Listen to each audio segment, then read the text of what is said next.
घने जंगल में एक खुशहाल भालू खानदान रहता था। इस खानदान में बाबा भालू, माँ भालू, गड्डू भालू और गोरी भालू थे।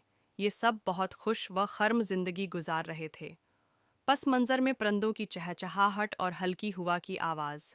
हर रोज़ बाबा भालू लकड़ियाँ काटकर अपना घर संवारते, माँ भालू मज़ेदार शहद और बीर इकट्ठा करते, जबकि गड्डू और गोरी खूब खेलते और मज़े करते।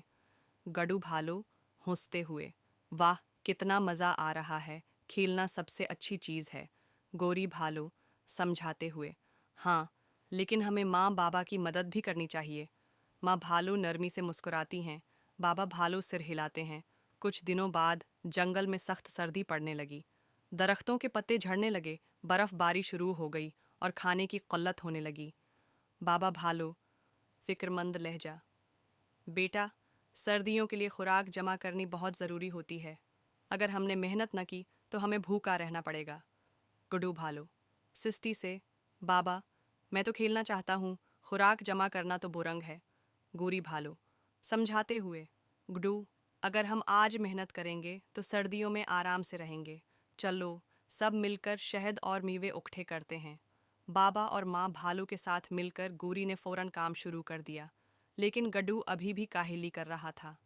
गड्डू बेटा, अगर हम सब मिलकर काम करेंगे तो जल्दी मुकम्मल हो जाएगा। गड्डू भालू शरारत से देखता है, फिर आहिस्ता आहिस्ता काम में शामिल हो जाता है। सब मिलकर जंगल से खशक मीवे और शहद जमा करने लगे। बाबा भालू लकड़ियाँ इकट्ठी कर रहे थे, माँ भालू बीर चिन रही थी, गोरी मेवे समेट रही थी और आखिरकार गड्डू भी काम में लग गया।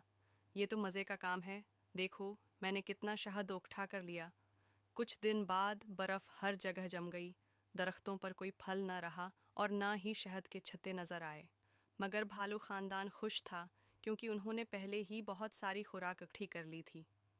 गुड्डू भालू खुश होकर, वाह, अब समझ आया कि मेहनत करना कितना ज़रूरी होता है। माँ भालू प्यार से, हमेशा याद रखो, मिलकर मेहनत करने से हर मुश्किल आसान हो जाती है।